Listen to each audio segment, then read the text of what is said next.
Alright everybody, welcome to another day. It is the 18th, I believe. Is it the 18th? No, it's the 17th. My bad.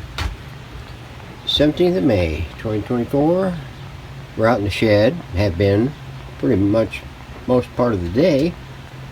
It's about 1:30 in the afternoon. We've been busy hacking away on this, the rest of the stuff that was on this chassis.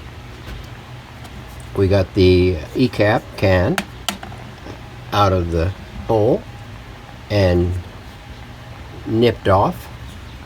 Yeah.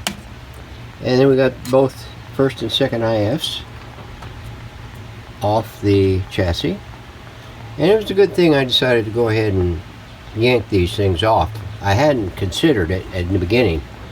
But once I flipped it over and got the poking around in there, you can see rubber wires. And every last one in there is a rubber wire. There's 4 wires and they're all rubbers. So don't leave home without them.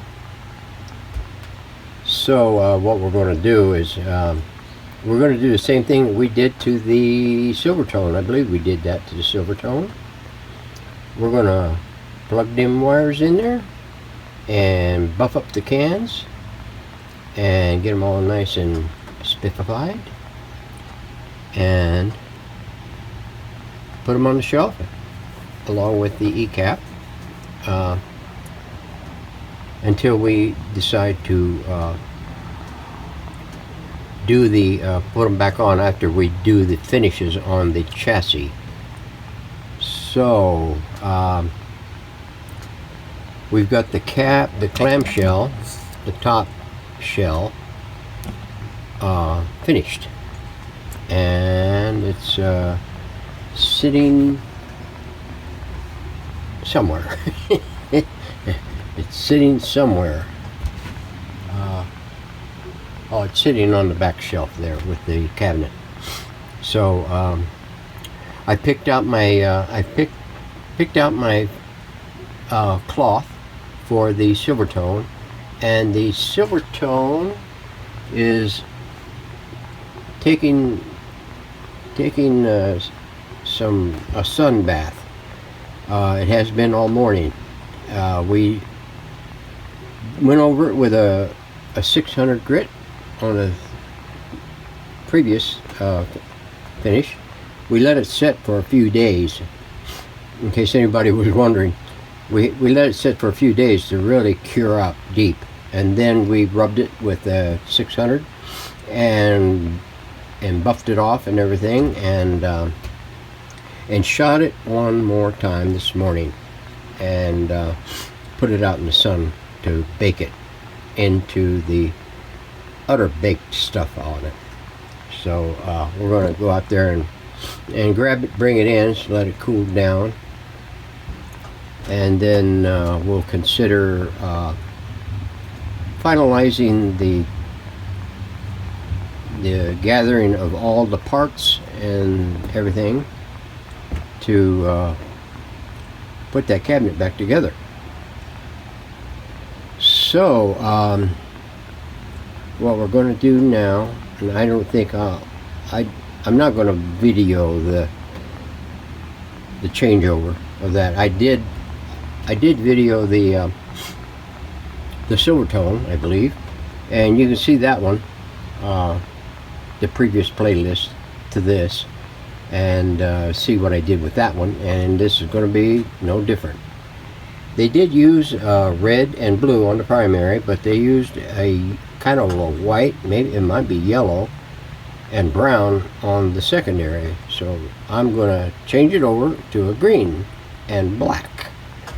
So we got our diagrams already done for this, and what we're going to do is change those wires over, and then we're going to jump into getting started finally on the recapping of this chassis.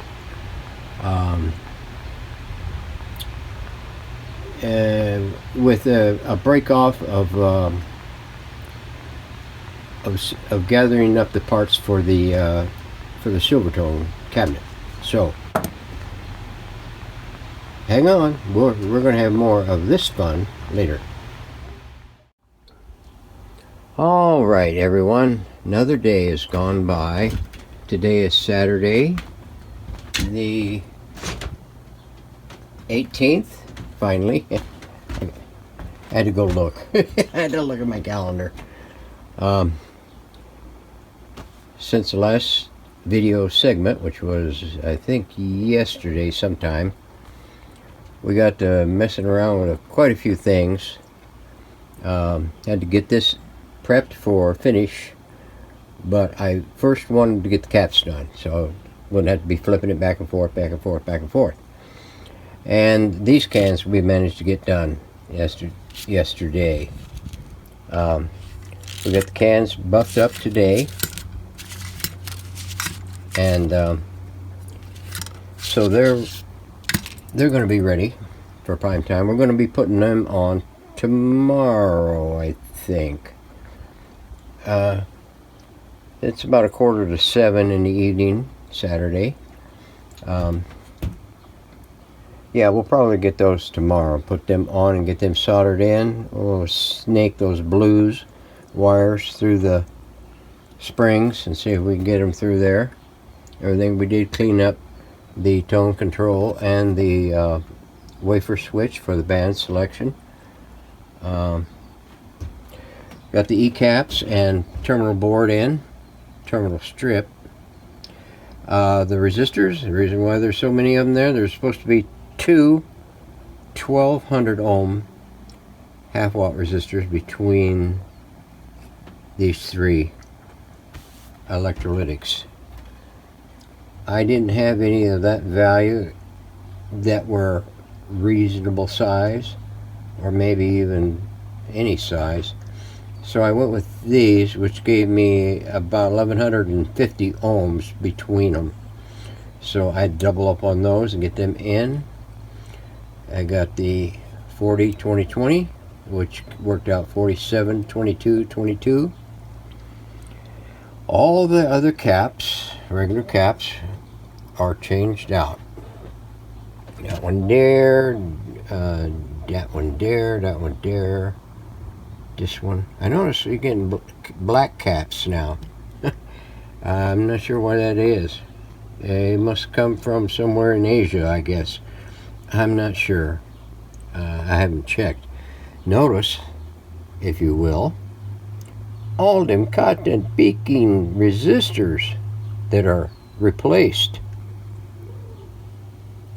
All the red or magenta spots are everywhere where we replaced an out of tolerance resistor, and there was a bunch. Went from 30% over to double plus. Yeah, some of these. Now this one here, this one here was almost spot on, but this one over here, it's about 20%. So I decided to leave it, and we'll just double check that later. But all of these other ones were out of tolerance by a lot. 50%, 30%, 75%, double. Ooh, yeah, it was starting to stress me a little bit. Nah, not really. But I was growing concerned. So now what we'll do is I think, well, we'll see tomorrow what we are gonna move into doing. Let's flip this over. Yeah, you can see where that's not rust. I know it looks like rust in the video picture. It's it is spot putty. I put it on there to smooth out this thing without a bunch of doggone etched in mouse piss on the thing. So we got all that schmoozed out. We got the can cap back on the Chinkawonky and soldered in. So now let's see, what do we do? We are getting together. I got the cloth for my what was that, Silvertone? Yeah, for that Silvertone 7039. I got the cloth ready for it. And that's it right there. The cabinet is back over there. I gotta just bring it out in the sunlight tomorrow and get it buffed up, smoothed out any of the little specks off of it, and then all it is just a matter. Oh, I got a tube in. I think it was yesterday or maybe it was today. The J5 tube. We'll swap that out and see if it improves anything or not. But anyway, either way, we're gonna start moving to getting that cabinet back together along with its chassis and internal parts. So this one here is getting ready to go to finish, and then we'll mount the cans on the thing, and then we'll do a once over on the clearing, and then we'll start mounting crap back up on this. So anyway, enough blab. We are about 6:45, and we're going to go inside and kick back for a while and catch up on the news. So hope everybody had a good beginning to their weekend. Thanks to all my subscribers. They're starting to move forward again. Any of you out there feel like leaving a comment, even if it's a brass one, yeah, let me know, and I'll be willing to respond. That's all for now. So we'll see you on the next installment. Happy weekend.